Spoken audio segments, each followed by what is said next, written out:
sini saya akan menjelaskan tentang filsafat Pancasila. Poin pertama yaitu pengertian filsafat Pancasila. Pengertian filsafat Pancasila secara etimologis istilah filsafat atau dalam bahasa Inggrisnya filosofi adalah berasal dari bahasa Yunani filosofia yang secara lazim diterjemahkan sebagai cinta kearifan. Kata filosofia tersebut berasal dari kata philos yang artinya cinta dan sophia yang artinya kearifan. Berdasarkan pengertian bahasa tersebut, filsafat berarti cinta kearifan. Kata kearifan bisa juga berarti wisdom atau kebijaksanaan, sehingga filsafat bisa juga berarti cinta kebijaksanaan.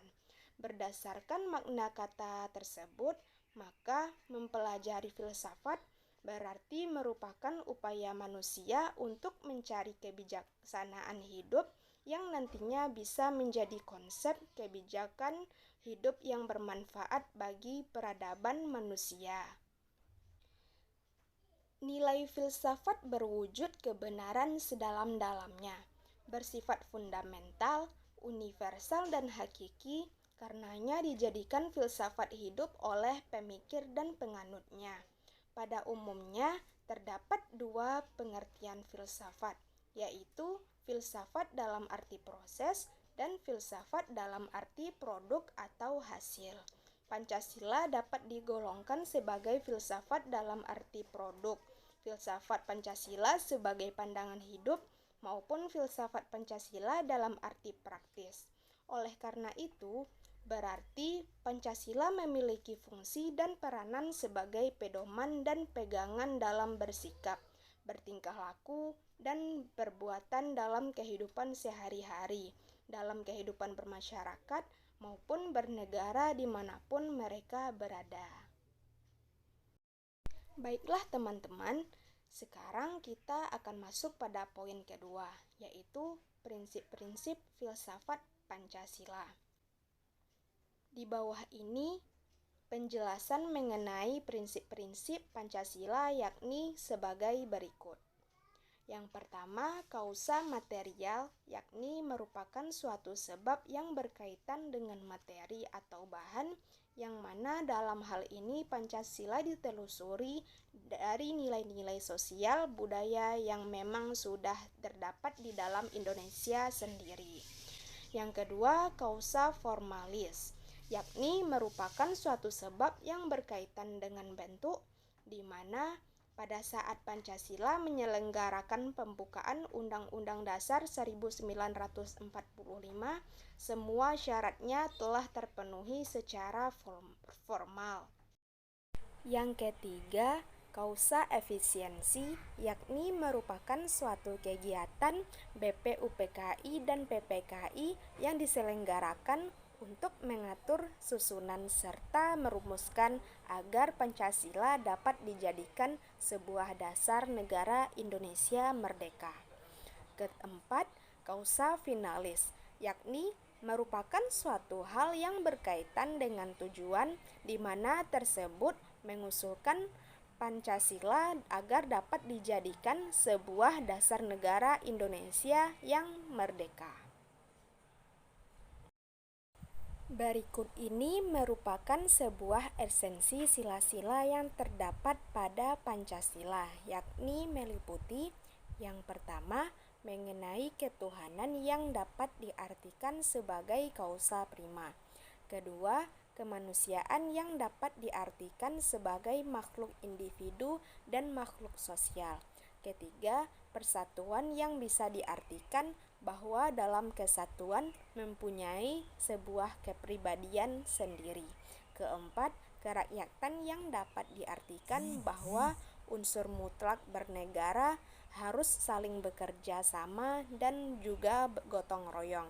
Kelima, keadilan dapat diartikan bahwa harus memberikan suatu keadilan terhadap diri sendiri maupun orang lain yang merupakan bagian dari haknya. Adapun contoh filsafat Pancasila. Yang pertama, sila ketuhanan yang Maha Esa. Untuk isi dari sila ketuhanan yang Maha Esa ialah menganut satu agama serta melaksanakan kewajiban sebagaimana yang telah diperintahkan sesuai agamanya masing-masing. Saling bertoleransi atau hormat menghormati terhadap umat beragama lainnya agar dapat tercapai suatu perdamaian serta memupuk kenyamanan bersama. Kedua, sila kemanusiaan yang adil dan beradab. Penjelasannya yaitu saling menghormati suatu perbedaan di dalam bermasyarakat, yang mana di dalamnya tersusun atas banyak suku, agama, ras, dan adat istiadat atau disebut sara. Saling melindungi keseimbangan dalam hal pelaksanaan hak dan kewajiban. Hal ini bertujuan agar apa yang menjadi hak dan kewajiban tidak merugikan hak serta kewajiban orang lain. Ketiga, sila persatuan Indonesia. Penjelasannya yaitu mencintai tanah air. Hal ini dapat terlaksana dengan cara saling menjaga kesatuan dan persatuan di dalam bermasyarakat, dan harus mempunyai kesadaran yang penuh bahwa kita bertanah air yang satu, yakni Indonesia. Saling berupaya dalam memperoleh suatu prestasi yang bisa mengharumkan serta memberikan kebanggaan terhadap bangsa Indonesia, baik di tingkat nasional maupun internasional. Keempat, sila kerakyatan yang dipimpin oleh hikmat kebijaksanaan dalam permusyawaratan dan perwakilan. Penjelasannya, dalam mengambil keputusan harus didasari dengan musyawarah mufakat guna memberi penyelesaian terhadap permasalahan yang terjadi di dalam kehidupan bermasyarakat. Harus dapat menerima apapun hasil yang didapatkan dari musyawarah tersebut, sekalipun itu berlawanan dengan prinsip dan pendapat kita. Kelima, sila keadilan sosial bagi seluruh rakyat Indonesia. Penjelasannya, harus selalu berupaya dengan sebisa mungkin guna memberikan bantuan terhadap sekelompok maupun individu seseorang yang tengah dalam kesulitan. Mempunyai keberanian serta ketegasan dalam memperjuangkan suatu keadilan, baik diperuntukkan terhadap diri sendiri maupun untuk orang lain. Baiklah teman-teman, sekarang kita akan masuk pada poin ketiga, yaitu fungsi filsafat Pancasila.